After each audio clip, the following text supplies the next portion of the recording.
untuk mendapatkan maklumat terperinci daripada masa ke semasa, khususnya mengenai perkembangan politik tanah air, Ridwan. Ya, selepas 4 hari kita melalui pilihan raya umum yang ke-15. Kita masih lagi menantikan gabungan parti politik mana dan juga pemilihan Perdana Menteri yang ke-10 dan juga kenyataan yang dikeluarkan oleh Istana Negara yang mana 30 ahli parlimen Barisan Nasional akan menghadap agung pada hari ini, iaitu bermula pukul 10.30 pagi, iaitu seramai 30 ahli parlimen Barisan Nasional dititah menghadap Yang di-Pertuan Agong Sultan Abdullah di Ayatuddin Al-Mustafa Billah Shah di Istana Negara pada pukul 10 pagi ini.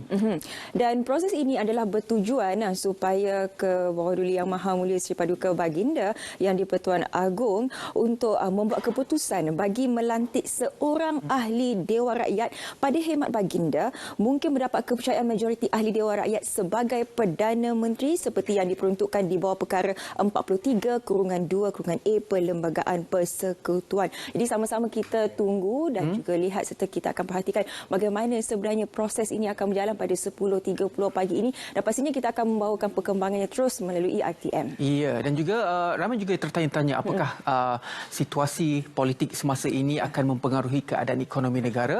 Apa yang paling penting adalah kita perlu faham bahawa walaupun pemilihan Perdana Menteri masih lagi berjalan, kita perlu faham bahawa kerajaan dan juga kabinet caretaker masih kekal berfungsi sebagai kerajaan caretaker. Jadi kerajaan dan kabinet sementara masih berfungsi.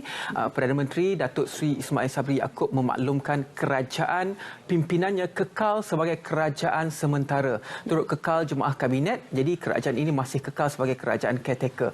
Dan juga antara yang susulan selepas itu ini adalah juga berkaitan dengan belanjawan urus kerajaan gaji penjawat awam yang mana mini rang undang-undang bajet 2023 akan dibentangkan sebelum 31 Disember jika tiada parti berjaya membentuk kerajaan. Ini adalah bertujuan untuk kelulusan emolmen berkaitan belanja mengurus kerajaan, khususnya pembayaran gaji penjawat awam. Jadi ini sebenarnya akan kita bincangkan juga bersama tetamu kita pada hari ini berkaitan dengan bagaimana sebenarnya untuk kita mencapai semula kestabilan ekonomi pasca PRU ke-15 ini. Itu akan kita bicarakan sebentar sahaja lagi. Tapi sebelum itu, kalau kita perhatikan di sini, ini yang terjadi sebenarnya bila pasaran saham terus terkesan ketidakketentuan politik tempatan. Kalau kita melihat momentum negatif pada hari kedua semalam dengan pelabur terus melakukan penjualan hari semalam susulan ketiadaan petunjuk baharu dengan kerajaan baharu masih lagi gagal dibentuk. Pada penutup semalam, pendanda aras FTSE Bursa Malaysia KLCI